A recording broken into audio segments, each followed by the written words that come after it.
Hello student, आज मैं आपको क्लास 9th का chapter number first number system बताने जा रहा हूँ। तो सबसे पहले इस चैप्टर में आपको बताऊंगा नंबर सिस्टम के बारे में। नंबर सिस्टम होता क्या है? तो हमने अब तक जितने भी नंबर को देखा है एक सिस्टम बाय अरेंज देखा है। जैसे कि हम सब देखते आ रहे हैं कि 0 के बाद अक्सर 1, 1 के बाद 2 आते रहते हैं, है ना।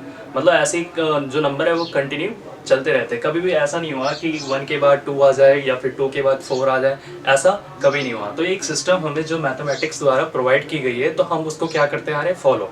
तो अब जो हम टेबल फॉलो करते आ रहे हैं उस टेबल के बारे में देखते हैं कि ये कैसे डिवाइड हुए हैं। ठीक है, तो नंबर सिस्टम बेसिकली 2 टाइप्स के होते हैं। First is real number and second is imaginary number. Real number को हम वास्तविक संख्या भी कहते हैं हिंदी में, और इमेजिनरी नंबर को हम काल्पनिक संख्या कहते हैं। रियल नंबर में सभी नंबर आते हैं, for example positive integers and negative integer, और जीरो भी इसके अंदर आती है, और इसके अंदर PYQ के फॉर्म वाले नंबर्स भी इसके अंदर इंक्लूड होते हैं।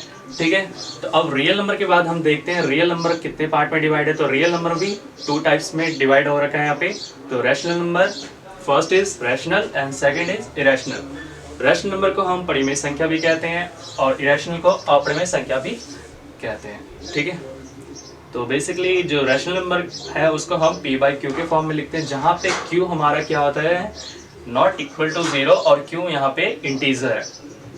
ठीक है, इरेशनल नंबर को हम रूट के अंदर लिखते हैं, फॉर एग्जांपल √2, √3। अब यहाँ पे मैंने √4 नहीं लिखा है क्योंकि हम सभी जानते हैं √4 किसका स्क्वायर होता है, 2 का स्क्वायर होता है। तो यहाँ पे जिस भी नंबर का स्क्वायर हो वो इसके अंदर नहीं आएंगे। इट मीन्स √3, √5, √6, 7, 8, 9 नहीं आ सकता क्योंकि 9 भी 3 का स्क्वायर होता है। ठीक है, अब देखते हैं रैशनल नंबर।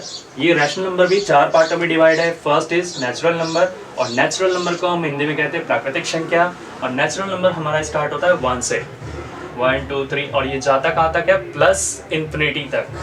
ठीक है, सेकेंड है हमारा होल नंबर, जिसे हम हिंदी में कहते हैं पूर्ण संख्या, और ये हमारा स्टार्ट होता है 0 से, फॉर एग्जाम्पल 0, 1 2 3 4, और ये भी कहाँ तक जाता है, पॉजिटिव इंटीजर तक।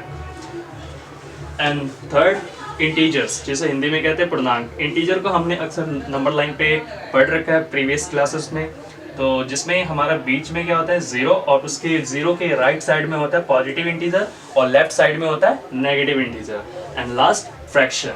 तो इसी के साथ हमारा ये टॉपिक कंप्लीट होता है। तो अब हम देखेंगे नेक्स्ट टॉपिक में, चैप्टर में एक्सरसाइज 1.1।